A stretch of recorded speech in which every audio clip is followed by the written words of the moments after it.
चलो आज हम लोग देखेंगे इसमें जो है खाद्य संसाधन एवं पौधे। इसमें पेड़ लिखा गया क्योंकि पौधे लिखने हुआ। ठीक है, चैप्टर का नाम बोलो। ये जो है क्लास 9th का चैप्टर है। इसमें पढ़ना है खाद्य संसाधन एवं पौधे। तो सर्वप्रथम हम समझेंगे कि खाद्य संसाधन एवं पौधे क्या है। ठीक है, लिखा हुआ है खाद। तो खाद क्या होता है अब समझना थोड़ा सा। चलो देखो लिखा हुआ क्या चीज है, खाद। तो सबसे पहले समझेंगे कि खाद्य का मतलब होता है, खाद्य का शाब्दिक अर्थ होता है खान पान से। हमारी जिंदगी में जो है हम जीवन में अपने जीवन में जितने भी भोज्य पदार्थ ग्रहण करते हैं, खान पान जितने भी ग्रहण करते हैं वह क्या कहलाएगा, खाद्य। खाद्य क्या है, एक प्रकार का संसाधन। संसाधन हम जानते हैं, संसाधन वे हर चीज जो हमें हमारे जीवन की आवश्यकताओं की पूर्ति करते हैं उसे क्या कहते हैं, संसाधन। यानी कि बोलेंगे मानव जीवन की आवश्यकताओं को पूर्ति करने वाले सभी जीव जंतु पेड़ पौधे पदार्थ जितने भी प्रकार के निर्जीव हो या सजीव हो, यदि हमें मदद कर रहा है तो वह क्या कहलाएगा, संसाधन। संसाधन का मतलब ये होता है कि मानव जीवन की क्षतिपूर्ति करना। ठीक है, यदि हमारे जीवन में जो भी चीज, जैसे अगर जो कहा जाए कलम, कलम क्या है, एक प्रकार का संसाधन है। संसाधन क्यों है, क्योंकि मानव जीवन की आवश्यकताओं को क्या कर रहा है, पूर्ति कर रहा है। अगर जो पेड़ की बात करें तो पेड़ भी एक प्रकार का क्या है, संसाधन है। संसाधन क्यों है, क्योंकि पेड़ भी हमारे जीवन में भी उपयोगी है।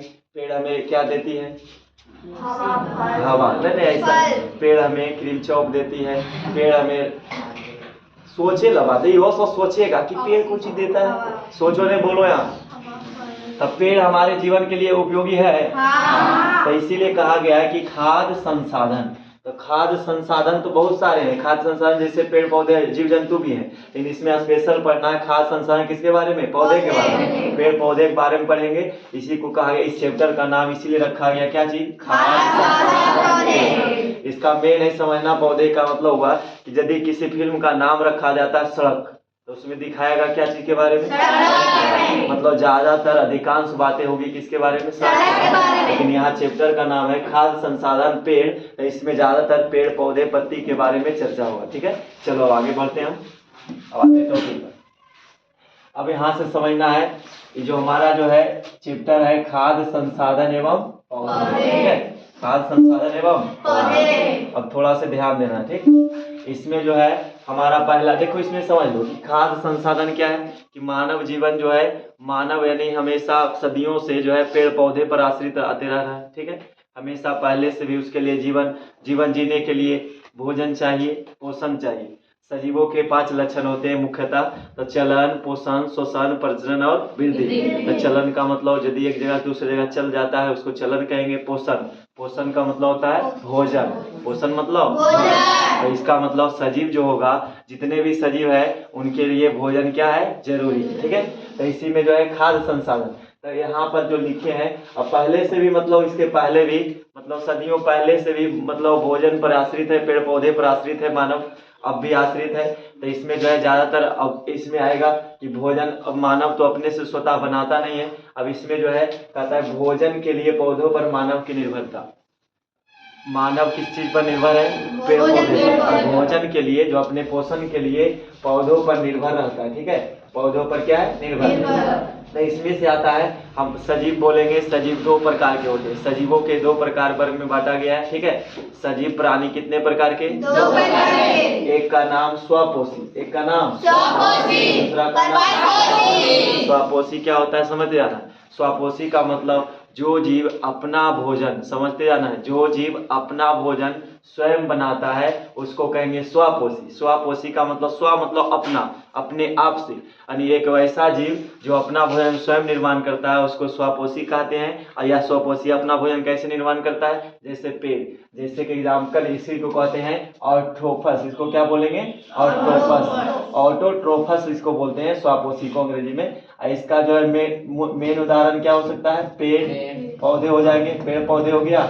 और इसके अलावा कोई है, पेड़ पौधे जितने भी मतलब पादप जगत के प्राणी है वो आ जाएंगे किसमें, स्वपोषी में। कुछ कुछ पादप जो है मतलब स्वपोषी नहीं है, तो इसमें जो है पादप में आएंगे, पेड़ पौधे में। स्वपोषी का मतलब होता है जो जीव अपना भोजन सूर्य के प्रकाश की उपस्थिति में स्वयं बनाते हैं प्रकाश संश्लेषण की क्रिया द्वारा। प्रकाश संश्लेषण की क्रिया द्वारा तो उसको हम क्या कहेंगे? स्वापोषी। स्वापोषी का मतलब जो जीव अपना भोजन स्वयं बनाते हैं। प्रकाश संश्लेषण क्या होता है कि जो प्रकाश संश्लेषण होता है कि यदि पेड़ पौधा में क्लोरोफिल है परिणत होता है और उसके कारण सूर्य के प्रकाश की उपस्थिति में ज़्यादातर पूछेगा तो सूर्य का प्रकाश जो है ज़्यादातर प्रकाश संश्लेषण पेड़ पौधा कब करता है? तो सुबह की किरण में। ठीक है, सूर्य का जो किरण होता है सुबह का तो उसमें जो है प्रकाश संश्लेषण की क्रिया क्या होती है? तीव्र होती है।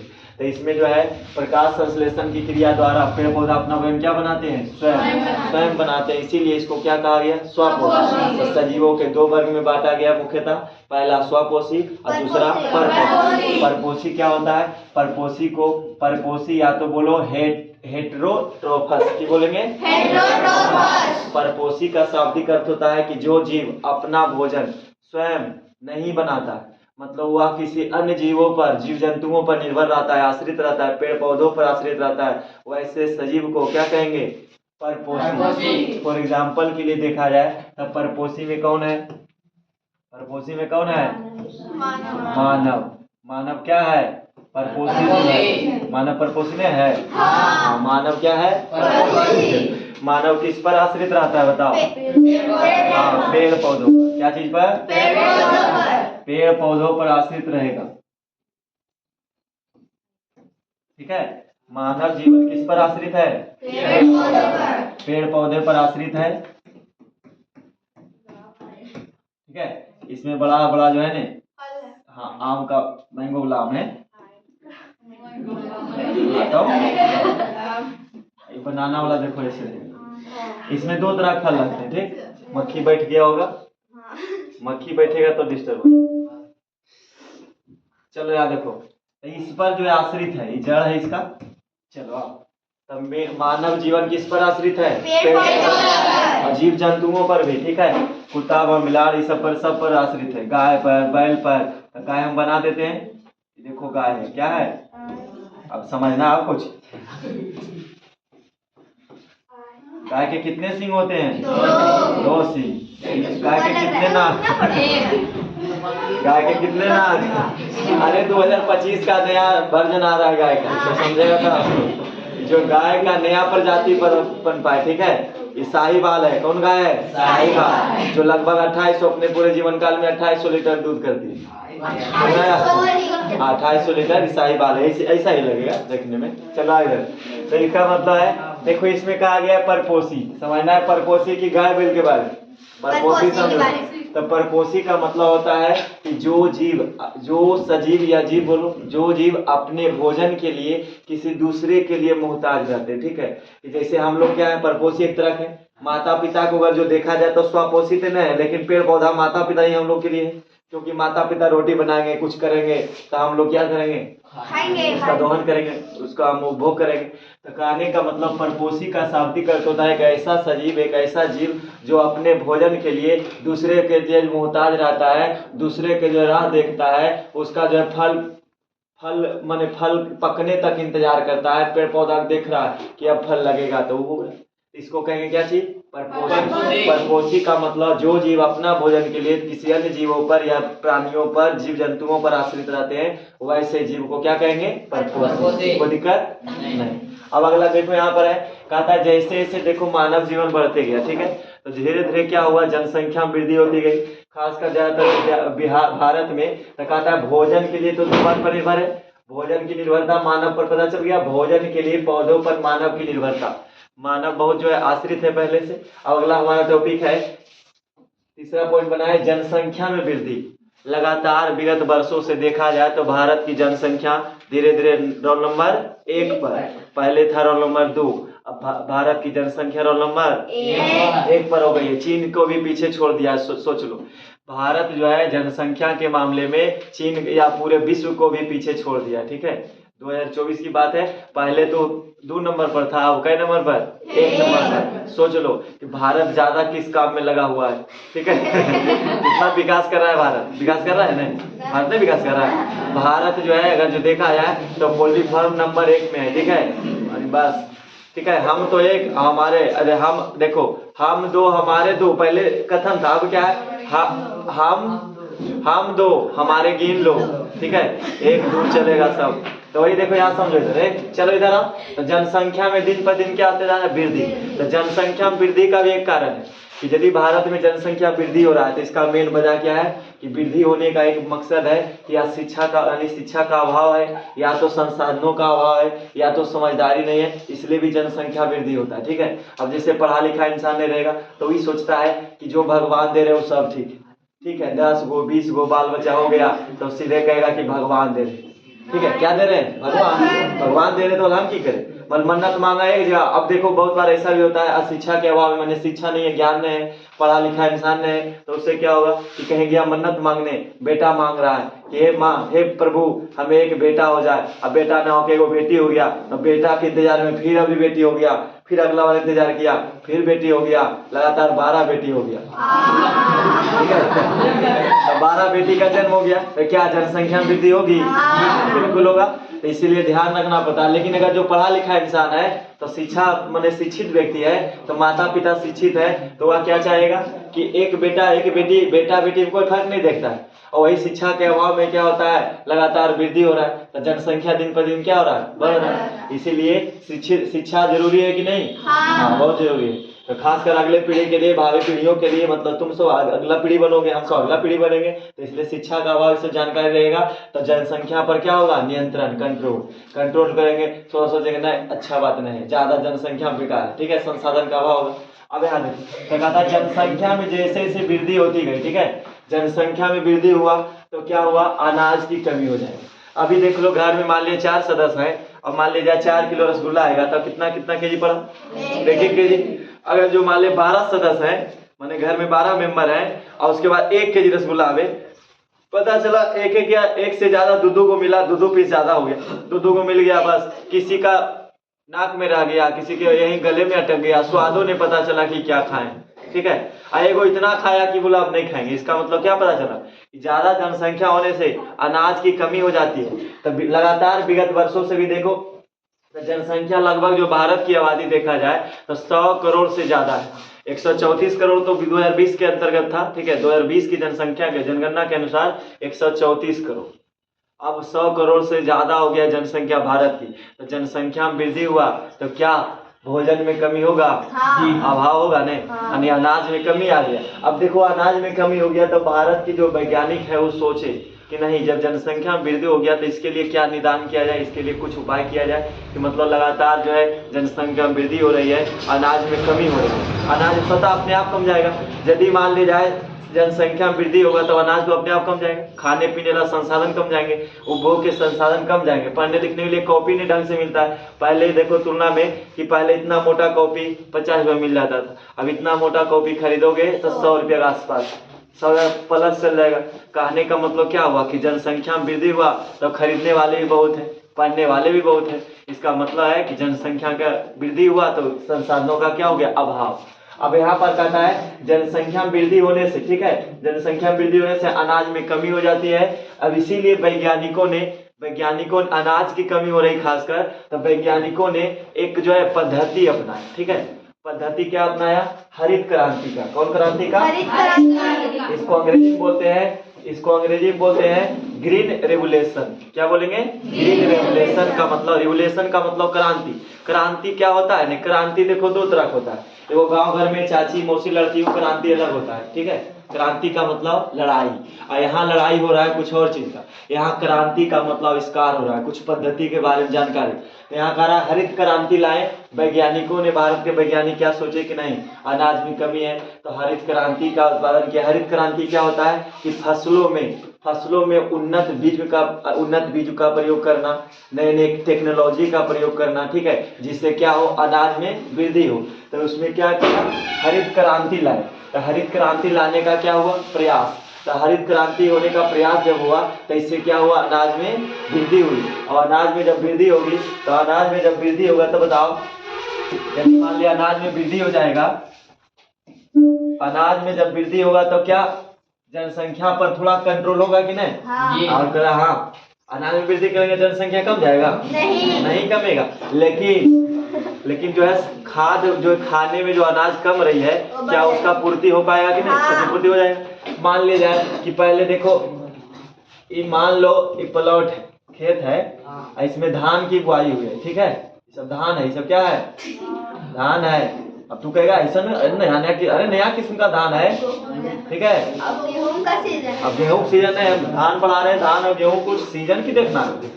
अब यहाँ देखो इधर, ये मान लो धान है, अच्छा चलो गेहूं सीजन है, गेहूं मानते हैं, ये क्या है, गेहूं को कहते हैं गोधूम। क्या कहते हैं, संस्कृत में गोधूम कहते हैं, सब बात ध्यान रखना। और अंग्रेजी में WHEAT, वीट मतलब गेहूं। चलो 3 भाषा समझा दिए, ठीक। हिंदी में गेहूं, दूसरा संस्कृत में गोधूम, और उसके बाद अंग्रेजी में वीट, व्हाइट नहीं। अब यहाँ देखो इधर, गेहूं है, इसी को कहते हैं हरित क्रांति।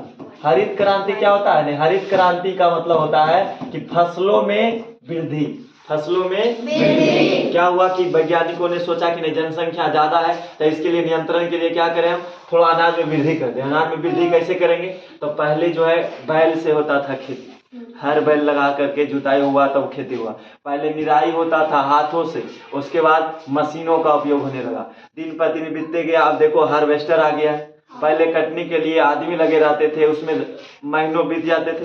अब क्या है, 5 दिन के अंदर घर के अंदर आ गया अनाज। अब भंडारण के लिए उत्तम व्यवस्था। तो कहने का मतलब है हरित क्रांति आया। हरित क्रांति आने से खास कर देखा जाए तो पंजाब राज, कौन राज, पंजाब राज में ज्यादा फायदा हुआ है, ठीक। पंजाब राज क्या है कि यहाँ पर इंदिरा गांधी नहर निकाला गया है। कौन नहर, इंदिरा गांधी नहर। तो पहले जो है, अब बताओ, इंदिरा गांधी नहर हो जाने से पंजाब में ज्यादातर गेहूं उत्पादन जो ज्यादा होने लगा, क्योंकि नहर का निकास हो गया। वहां का पानी बरसों भर आता है, जब मन किया तब फसल लगाए। तो ज्यादातर कहेगा फसलों में वृद्धि। हरित क्रांति का मतलब फसलों में वृद्धि। तो फसलों में वृद्धि का मतलब खासकर किस फसल में, गेहूं। गेहूं के फसल में ज्यादातर वृद्धि हुआ, इसी को कहते हैं क्या चीज, हरित क्रांति। यही जो है, अब देखो गेहूं के फसल में वृद्धि हुआ, और जब वृद्धि हुआ तो इससे क्या हुआ, मतलब वृद्धि होने से मानव जीवन की जनसंख्या, उस पर जो है अनाज जो खाने के लिए पूर्ण रूप से मिलने लगा। तो इसी को कहते हैं हरित क्रांति। तो हरित क्रांति पूछेगा कि ग्रीन रेवोल्यूशन क्या है, तो बोलेंगे भारत में पहले पौराणिक ढंग से, यानी बोलेंगे परंपरागत स्रोत के माध्यम से, या तो परंपरागत विधि से, मतलब पहले क्या होता था, खेती। पहले जो है, पहले हर बैल से, जिस तरह से पहले लोग खेती करते थे, अब उस सब को त्याग दिया। अब उसके लिए उन्नत किस्म का प्रयोग, उर्वरक का प्रयोग, खाद का प्रयोग, पहले कंपोस्ट जैविक खाद का प्रयोग करते थे लोग। पहले जो है बड़ा सा गेंदोरा होता था, उसको फेंक दिया खेत में, उसे सड़े गले चीज को मिट्टी में डाल दिए तो हो जाता था। अब यहाँ पर क्या है कि उन्नत किस्म का प्रयोग करेंगे, बीज का, उर्वरक का। अब क्या है, नए नए टेक्नोलॉजी का विकास हो गया। अब इसके माध्यम से जब हम खेती करते हैं, इसी को क्या कहते हैं, हरित क्रांति। और जब नए नए तरीके से हम जब फसल को उत्पादन करेंगे तो फसलों में वृद्धि होगी, और इसी वृद्धि को क्या कहते हैं, हरित क्रांति। हरित क्रांति समझा गया। अगला है हमारा श्वेत क्रांति। श्वेत क्रांति का संबंध किससे है, तो दुग्ध उत्पादन से। पूछता है कि श्वेत क्रांति का संबंध किससे है, दुग्ध उत्पादन से। तो देखो जनसंख्या ज्यादा है, तो भारत को कहा गया है गौ माता का देश, ठीक है। गायों का देश ज्यादातर पालन होता है भारत में। तो गायों का जो, अगर जो गाय का पालन ज्यादा होता है तो दुग्ध उत्पादन का मतलब, अब दुग्ध उत्पादन में भी देखो नए नए किस्म के जो है गाय का भी प्रयोग, माने गाय का भी उत्पादन किया गया, माने हाइब्रिड, समझता है। हाइब्रिड का मतलब होता है संकर धान। अगर जो हाइब्रिड धान कहे तो संकर धान। हाइब्रिड का मतलब होता है, अब ठेठ में बोले तो हाइब्रिड का मतलब होता है, हाइब्रिड का मतलब समझ लो इतना। हाइब्रिड का मतलब क्या बोले हम, हाइब्रिड का मतलब देखो ना, अब समझ लो, हाइब्रिड का मतलब ना तो उत्तम किस्म का है और ना तो निम्न किस्म का है, मतलब बीच वाला मामला है, ठीक। वो जब थोड़ा देर के बाद हम बता देंगे हाइब्रिड का। हाइब्रिड का मतलब, अब देखो यहाँ, ठीक है, उसको समझ लेना, खाली स्थान को भरे। हाइब्रिड उसी को कहते हैं। हाइब्रिड का मतलब उसमें उन्नत किस्म का, जो उन्नत क्वालिटी नहीं होगा, ठीक है। तो इसमें जो हाइब्रिड होता है, तो इसी क्या काम है बोलो, ले जाओ। चलो यहाँ देखो, तो इसमें जो है हरित क्रांति का प्रयास, इसमें जो दुग्ध उत्पादन हुआ, तो दुग्ध में उत्पादन जब हुआ तो इससे फायदा क्या हुआ, आराम से। अब यहाँ देखो, दुग्ध उत्पादन हुआ तो लोगों को जो है, अब मान लिया पोषण के लिए भी दूध भी चाहिए, तो दूध के लिए क्या होना चाहिए? श्वेत क्रांति हुआ तो दुग्ध में उत्पादन ज्यादातर वृद्धि हो, तो उसके लिए नए नए विधियों का प्रयोग किया जाने लगा। ठीक है, तो उसके लिए अब गाय की सेवा ज्यादा होगा तब न दूध उत्पादन होगा। अब पहले, अब देखो भारत में गाय तो बहुत है, लेकिन यहाँ दूध आयात होता है, निर्यात नहीं होता है। आयात का मतलब होता है खरीदना, मंगवाना, और किसी वस्तु को बाहर भेजना निर्यात, और मंगवाना आयात कहलाता है। तो यहाँ पर श्वेत क्रांति का संबंध किससे है? दुग्ध उत्पादन से। पूछेगा कि दुग्ध उत्पादन का संबंध किससे, कौन क्रांति से? श्वेत क्रांति। तो श्वेत क्रांति का मतलब दुग्ध में ज्यादातर वृद्धि हो, इसके लिए प्रयास किया गया, इसी को कहते हैं श्वेत क्रांति। ठीक है, इसमें नोट लिखिए कुछ बात, ध्यान देने बात है। कहता है अधिकांश जनसंख्या किस पर निर्भर है? कृषि पर। अभी अभी हमने पढ़ा कि हरित क्रांति हुआ, पेड़ पौधे के बारे में, उसके बाद दूध के बारे में, लेकिन ज्यादातर निर्भर किस पर है? कृषि पर। भारत की अधिकांश जनसंख्या किस पर निर्भर? कृषि पर। इसीलिए भारत को कृषि प्रधानम माने कृषि प्रधान देश कहा गया। कौन सा देश? कृषि प्रधान देश। अधिकांश जनसंख्या किस पर निर्भर? कृषि। चलिए अब आते हैं हम लोग फसल उत्पादन पर, कि फसल का जो उत्पादन हुआ, फसल समझ में आता है? क्रॉप, इसको अंग्रेजी में कहते हैं CROP, क्रॉप मतलब फसल। और क्रॉप का फसल का मतलब होता है कि जब हम अपने भोजन के लिए, ठीक है, किसी पौधे की बुआई करते हैं और उसको जो है ना फिर अपने आप माने उपभोग करते हैं उसके लिए, तो इसी को क्या कहेंगे? फसल। फसल का मतलब जब मिट्टी में, जब जमीन में हम किसी वस्तु को बोते हैं और वह जो है पौधे का निर्माण होता है, उसका जब हम अपने आप में उपभोग करते हैं, उसी को क्या कहेंगे? फसल। तब जैसे कि मक्का क्या है? फसल। और उसके बाद चना क्या है? फसल। गेहूं क्या है? फसल। पौधा पेड़ से मतलब नहीं है, फसल से मतलब। फसल का मतलब जिसका हम खाद्य पदार्थ के रूप में उपयोग कर सकते हैं। तो फसल उत्पादन हो गया। तो फसल उत्पादन में कहता है मानव और अन्य जीव के शरीर के लिए आवश्यक तत्व होता है। देखिए, तो फसल का जो उत्पादन होगा तो उसमें मानव के लिए और अन्य जीवों के लिए शरीर के आवश्यक है। क्या आवश्यक तत्व है? देखो, मानव जीवन के लिए या तो जीव जंतु हो या तो मानव हो, उसके लिए काफी अत्यधिक जरूरी क्या है? पहला तत्व का नाम है सी से होता है कार्बोहाइड्रेट। क्या चाहिए उसको? कार्बोहाइड्रेट। हाँ, कार्बोहाइड्रेट चाहिए। ठीक है, कार्बोहाइड्रेट उसको चाहिए भोजन के रूप में। कार्बोहाइड्रेट मानव के लिए कार्बोहाइड्रेट की आवश्यकता होती है। उसके बाद है फैट। फैट का मतलब वसा, वसा भी चाहिए भोजन के रूप में, वसा चाहिए। उसके बाद प्रोटीन। उसके बाद क्या चाहिए? प्रोटीन। ये सब मुख्य तत्व है, ध्यान रखना ये सब बात। प्रोटीन चाहिए। उसके बाद क्या चाहिए? विटामिन। उसके विटामिन भी चाहिए। विटामिन यदि समय पर नहीं मिलेगा, उसके बाद लवण चाहिए, खनिज लवण चाहिए। इतना मात्रा उसके शरीर के लिए चाहिए। ठीक है, मानव हो या तो जीव जंतु हो, उसके लिए कार्बोहाइड्रेट की मात्रा चाहिए, वसा, प्रोटीन, विटामिन, लवण इत्यादि की आवश्यकता होती है। तो इसमें कहा था मानव और अन्य जीवों के शरीर की आवश्यक के लिए, शरीरों के लिए, माने शरीर का विकास हो पूर्ण रूप से, उसके लिए हमें कार्बोहाइड्रेट ग्रहण करना पड़ेगा। तो कार्बोहाइड्रेट कहाँ से मिलेगा? आगे बढ़ते हैं। वसा, प्रोटीन, विटामिन, लवण, ये सब हमारे शरीर के कौन सा तत्व है? मुख्य तत्व। मतलब हमें भोजन के रूप में इन सब ग्रहण चीज करना चाहिए। और बाकी लोग गांव घर में देखो क्या करता है, रोटी खाया, प्याज खा लिया, कुछ भी खा लिया, खुश रहेगा, और उसको लगेगा कि हम तो भोजन कर ही रहे हैं। तो वो भोजन नहीं है। भोजन का मतलब संतुलित आहार, अगले चैप्टर में पढ़ाए थे। संतुलित आहार का मतलब इसी में होना चाहिए। कार्बोहाइड्रेट मिलना चाहिए भोजन के रूप में, वसा मिलना चाहिए भोजन के रूप में, प्रोटीन होना चाहिए, विटामिन होना चाहिए, लवण होना चाहिए। ना कि रोटी भात दाल बस खा रहा दिन रात बराबर। एक महीना से लगातार रोटी रोटी रोटी, या तो एक महीना से चावल चावल चावल। तो चावल रोटी खाओगे तो कार्बोहाइड्रेट तो मिल रहा है, बाकी चीज मिल रहा है नहीं। तो इसके लिए सब कुछ जरूरी है। अगला है इसकी पूर्ति भिन्न भिन्न फसलों से होती है। ध्यान देना, हमें चाहिए भोजन के रूप में कार्बोहाइड्रेट चाहिए, ठीक है, वसा चाहिए, प्रोटीन चाहिए, विटामिन चाहिए, लवण चाहिए। तो ये ज्यादातर होटल में मिलता है नहीं? होटल में नहीं मिलेगा, नहीं मिलता है। तो ज्यादा होटल में नहीं मिलेगा, ज्यादा हमको मिलेगा अलग अलग भिन्न भिन्न प्रकार के फसलों को उगाते हैं, उसमें रहेगा। देखो तो कहता है इसकी पूर्ति, हमारे शरीर में इतना तत्व चाहिए, तो इसकी पूर्ति के लिए भिन्न भिन्न फसल को उगाना पड़ेगा। ठीक है, तो फसलों का क्या करेंगे हम? उत्पादन। भिन्न भिन्न प्रकार के मतलब नए नए प्रकार के फसल उगाएंगे, उससे हमें क्या मिलेगा? क्या मिलेगा नहीं पता चल रहा है। क्या मिलेगा? हम पहले से बोले कि मानव क्या है? स्वपोषी है। परपोषी, परपोषी मतलब दूसरे पर आश्रित, दूसरे पर जीने वाला। अब यहाँ देखो, इधर सीख लो। फिर कोई नहीं, ना तो मम्मी काम देंगे, ना पापा, ने भैया, ने दीदी, ने मौसी, कोई काम नहीं देंगे। ठीक है, इसलिए अपने पर ध्यान दो इधर। अगला यहाँ पर है पोषक तत्वों के अनुसार इसे 3 वर्ग में विभाजित करते हैं। पोषक तत्व हम पढ़ लिए, पोषक तत्व का मतलब होता है हमारे शरीर के पूर्ण रूप से विकसित करने वाला तत्व, ठीक है, तो हमारा पोषक तत्व है। अब पोषक तत्व को अनुसार जो है इसका कहता है पोषक तत्व के अनुसार इसे कई वर्ग में बांटा गया है? 3 वर्ग में। पहला का नाम ऊर्जा देने वाले, पहला का नाम जो है ऊर्जा देने वाली, दूसरा का नाम है मरम्मत करने वाली, और तीसरा हमारा है सुरक्षा करने वाली, ठीक है। ये सब हमारे शरीर में जो है सब 3 प्रकार में बांटा गया है, 3 वर्ग में। पहला तो है एक काम करता है ऊर्जा देने का काम। अब कौन ऊर्जा देगा यहाँ पढ़ेंगे आगे। तो ऊर्जा देने वाला कोई काम करेगा, हमारे शरीर में बहुत सारे तत्व जो है ये सब तत्व है, तो कुछ तत्व जो है हमें ऊर्जा देगी, और कुछ तत्व है टूट फूट की मरम्मत। यदि हम कहीं गिर गए, कहीं स्क्रैच आ गया है, बॉडी स्क्रैच हो गया है, कहीं घाव घोस हो गया है, तो उसको खत्म करेगा कौन? टूट फूट मरम्मत करने वाला होता है। अगला हमारा सुरक्षा करने वाला। तो ये सब जो है क्या है? पोषक तत्वों के वर्ग है।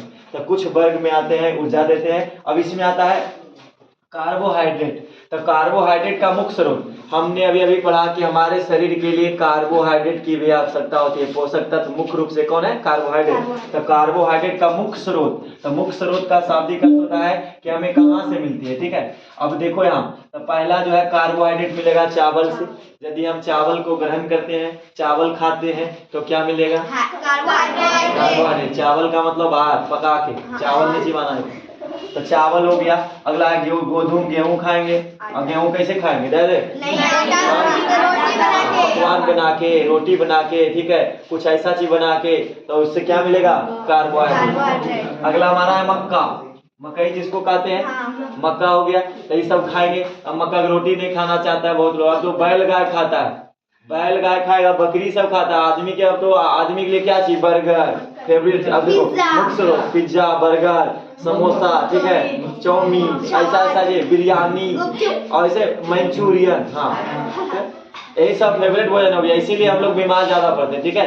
अब यहाँ देखो ना, जितना खाओगे ये सब तो ये सब दिक्कत है। देखो, तो मक्का हो गया, बाजरा होता है, बाजरा से हमें क्या चीज की प्राप्ति होगी? कार्बोहाइड्रेट। यदि हमारे शरीर में कार्बोहाइड्रेट चाहिए तो उसके लिए क्या चाहिए? मक्का, गेहूं, चावल, बाजरा, ज्वार इत्यादि, ठीक है। ये सब हमें ज्वार फसल है, ठीक है। रागी सुनी है? वाला तो कैसे जानते हैं? रागी, रागी एक प्रकार का फसल है, ठीक उसी प्रकार ज्वार भी क्या है? एक प्रकार का फसल है। ज्वार, बाजरा। अब बहुत को नहीं देखा है। अब डायनासोर की बात करें तो गाय देखे हो तो सब, कुत्ता, बिलाल, सब कुछ देखा है। लेकिन जो कहते हैं डायनासोर, तो डायनासोर क्या है? डायनासोर नहीं देखे हो, इसका मतलब है कि उस समय अजीब लगेगा कि डायनासोर क्या होता है। उसी प्रकार यहाँ गप नहीं करना है। ज्वार, तो ज्वार क्या एक प्रकार का फसल जो हमें क्या देती है? अब ध्यान देना इधर। अगला है प्रोटीन। तो प्रोटीन की प्राप्ति के मुख्य स्रोत, तो ये जो है ऑल पल्स लिखे हैं। ऑल पल्स मतलब सभी दाल, जितना भी प्रकार के दाल है, मूंग का दाल, अरहर का दाल, चना का दाल, खेसारी का दाल, ठीक है। खेसारी के अगर जो कुछ रहे उसके गोदिया नहीं आ रहे, सबको ले लेना है। तो वो हमारा सभी दाल, यदि दाल खाते हो, ठीक है, तो तुम्हारे शरीर में प्रोटीन की कमी नहीं होगी। तो प्रोटीन की कमी होगी तो भाई शरीर में प्रॉब्लम आएगा तो रोग उत्पन्न हो जाएगा, और रोग उत्पन्न हो जाएगा तो हॉस्पिटल जाओगे तो फिर स्वर्गलोक भी जाओगे। अब ज्यादा दूर जाओ, इधर आओ, उतना नहीं जाओ। अब कहता है बॉडी निर्माण, ठीक है। प्रोटीन क्या करता है? प्रोटीन, इस देखो कार्बोहाइड्रेट से हमें एनर्जी वगैरह मिलता है। इसमें हमारा जो है प्रोटीन कार्बोहाइड्रेट हो गया। प्रोटीन की प्राप्ति स्रोत क्या है? ऑल पल्स, मतलब जितना दाल है सभी प्रकार के दाल खाएंगे तो हमें क्या चीज की प्राप्ति होगी? प्रोटीन। अब प्रोटीन का जो है ये हमारे शरीर में क्या करता है? बॉडी का निर्माण करता है। शरीर में जो है कान मान ली छोटा है, उसको बड़ा बनाएगा। कान पहले से विकसित होता है, ठीक। मानव शरीर का एकमात्र अंग है कान, जो पहले से क्या होता है? पूर्ण विकसित, वो बढ़ता है, केवल विकास नहीं करता है बाद में। बाकी हमारे शरीर में धीरे धीरे जैसे जैसे बढ़ते जाएंगे वैसे वैसे क्या होता है? वृद्धि होता है, विकास करता है। धीरे धीरे कोशिश करेंगे सब पार्ट को समझा देंगे। बायोलॉजी का अनेक हिस्सा जो कंपटीशन लेवल तक है वैसे बना करके पीडीएफ और उसको सारा बात समझा देंगे तो ज्यादा समझ आएगा, ठीक है। एक दिन हम समझा देंगे मानव कंकाल कहाँ कहाँ हड्डी होता है, कौन क्या नाम है, डायरेक्ट क्लियर हो जाएगा, फिर समझ जाओगे अपने शरीर के बारे। इसमें होगा बॉडी का निर्माण। तो बॉडी का निर्माण किससे होता है? प्रोटीन वगैरह से। वृद्धि करता है, शरीर में वृद्धि करता है, और टूट फूट की मरम्मत करता है कौन? प्रोटीन। इसलिए दाल खाओगे तो हमारे शरीर में टूट फूट हुआ है, हड्डी जोड़ने में मदद करेगा। यदि मान लिया जाए शरीर में विकास नहीं हो रहा है, ठीक है, हल्का से। अब जैसे हमारा देखो बाल विकास नहीं कर रहा, अब दाल ज्यादा खाएंगे हम तो बाल का विकास हो जाएगा। अगला सुनो, अब नोट लिखे हैं, नोट का मतलब ध्यान देना, नोट का मतलब 500 रुपया नहीं, नोट का मतलब ध्यान देना। बसा से हमें, अब ध्यान से समझो, कहता है बसा से हमें ऊर्जा की प्राप्ति होती है। बसा से हमें ऊर्जा की प्राप्ति बसा होती का है। मतलब चर्बी, तैलीय पदार्थ को खाओगे तो बसा मिलेगा, फैट जिसको कहते हैं अंग्रेजी में फैट या बसा। हाँ तो चर्बी है हमारे शरीर में। बसा का काम है ऊर्जा की प्राप्ति करना, मतलब ऊर्जा एनर्जी देता है हमें। जैसे हम अभी बोल रहे हैं ज्यादातर हमको जीव की ऊर्जा चाहिए, ठीक है, जीव को हमें ज्यादा एनर्जी चाहिए। तभी सारा माइटोकॉन्ड्रिया हमारे शरीर में है, कोशिका है, कोशिका के अंदर कौन है? माइटोकॉन्ड्रिया। कोशिका के अंदर कौन? माइटोकॉन्ड्रिया। हाँ कोशिका के अंदर माइटोकॉन्ड्रिया होती है, और उस माइटोकॉन्ड्रिया में क्या जमा होता है? कुछ नहीं जमा होता है, कोशिका। कोशिका जमा होगा। माइटोकॉन्ड्रिया के अंदर हमारे शरीर में माइटोकॉन्ड्रिया है, ये मान लें कि माइटोकॉन्ड्रिया, ठीक है। ये जितना भी भोजन को ग्रहण करेगा, इसका झिल्ली कैसा होता है? अर्धपारगम। कोशिका झिल्ली कैसा होता है? जितना भी अन्न गया इसको ग्रहण करेगा। ये हमारा पावर हाउस है। कौन हाउस? पीएच है, पावर हाउस। अब पावर हाउस है, उसको कहते हैं विद्युत ऊर्जा, जो ऊर्जा गिरी है, जितना भोजन जमा हुआ हम ज्यादातर बोलने में मदद करेगा। तो ये जितना माइटोकॉन्ड्रिया बनाएगा भोजन जमा किया, 38 एटीपी, कितना ATP? 38 ATP, adenosine triphosphate, 38 ATP के रूप में एनर्जी टूटा बना। और श्वास ग्रहण किए, भोजन टूटा, वहां जाके एनर्जी बन गया, और एनर्जी ऊर्जा में आ गया, और ऊर्जा हमको देगा वो एनर्जी कहाँ? ज्यादातर जीव को, क्योंकि बोलने में ज्यादा भी जरूरत नहीं, अभी हमें हाथ की जरूरत है। जिसको जो चीज चाहिए वहां जाकर के एनर्जी देता है, ठीक है, कौन? माइटोकॉन्ड्रिया। तो यहाँ पर जो है बसा से हमें क्या चीज की प्राप्ति? ऊर्जा की प्राप्ति होती है। और तेल के बीज से, यानी जैसे में सोयाबीन, तैलीय पदार्थ जब खाओगे तो क्या मिलेगा? बसा। और बसा ज्यादा मिलेगा तो ज्यादा, जैसे ज्यादातर किसमें मिलता है? सोयाबीन। सोयाबीन के क्या बनता है? दाल, सब्जी। तो सोयाबीन का सब्जी खा लोगे तो इससे भी क्या मिलेगा? बसा मिलेगा। बसा क्या हमें देगा? ऊर्जा। ऊर्जा मिलेगा, कोई भी काम करने की क्षमता, कैपेसिटी मिलेगा। अगला है सरसों का बीज। सरसों का बीज हो गया, ठीक है। सरसों का देखा है? सरसों, सरसों का बीज का मतलब सरसों का बीज खाओगे? तो सरसों का बीज मतलब सरसों का तेल यदि खाएंगे। सूर्यमुखी का भी तेल होता है, ठीक है, सूर्यमुखी का तेल। जितना भी तैलीय पदार्थ है, नोट में लिखे, बसा से जो ऊर्जा की प्राप्ति, और तेल है, तेल के बीजों से, जैसे सोयाबीन, और उसके बाद सरसों का बीज, सूर्यमुखी, तिल इत्यादि सब चीजों से क्या मिलेगा? बसा। बसा की प्राप्ति तैलीय पदार्थों से। प्रोटीन की पदार्थ किससे? सभी दाल से प्रोटीन की प्राप्ति, और उसका कार्बोहाइड्रेट की प्राप्ति क्या? जैसे चावल। जो नहीं बोलता है बोलो, ठीक है, इतना टेंशन में नहीं रहो, जिंदगी तो ऐसे भी सबके टेंशन में। विटामिन, अब देखो विटामिन हम बताए थे, कार्बोहाइड्रेट हम बताए थे, कार्बोहाइड्रेट, उसके बाद फैट, बसा, उसके बाद प्रोटीन, उसके बाद विटामिन, और उसके बाद लवण। इन सब चीज की जरूरत है हमारे शरीर। अब यहाँ पर आया विटामिन, तो विटामिन की प्राप्ति और खनिज लवण, ठीक है, इसका मुख्य स्रोत दोनों देखा जाए तो हम देखो कार्बोहाइड्रेट पढ़ लिए, कार्बोहाइड्रेट के लिए चावल, गेहूं। बसा पढ़ लिए, तैलीय पदार्थ। प्रोटीन पढ़ लिए दाल के, और उसके बाद आ गया विटामिन और लवण। ये दोनों मिल करके क्या चीज से मिलेगा? तो हरी साग सब्जी खाओगे, ठीक है, यदि साग सब्जी खाओगे, मुख्य सब्जियों तथा फसलों से मिलेगा क्या चीज? विटामिन। तो विटामिन का मतलब, विटामिन क्या करता है? विटामिन का काम आएगा तो विटामिन की प्राप्ति खनिज लवण। तो विटामिन हमारे शरीर में जो प्राप्ति होता है किससे? तो हरी साग सब्जी खाओगे, उसके बाद फल खाओगे, फसल भी खाओगे, फसल भी एक तरह की। तो फलों से और सब्जियों से मिलेगा क्या चीज? विटामिन। अब विटामिन धूप से भी मिलता है, कौन विटामिन मिलता है? सूरज के धूप से मिलता है कौन विटामिन? तो विटामिन का काम क्या है? कि वो भी शरीर के जो है मरम्मत में लगा रहता है, ठीक है, जैसे कोई मदद करेगा। जैसे कि सुना होगा कि विटामिन ए की कमी से होता है कौन रोग? रतौंधी। दिन में दिखेगा नहीं ढंग से, और कहेगा उसका नाम क्या हो गया? रतौंधी। मतलब रात में नहीं दिखेगा कि दिन में?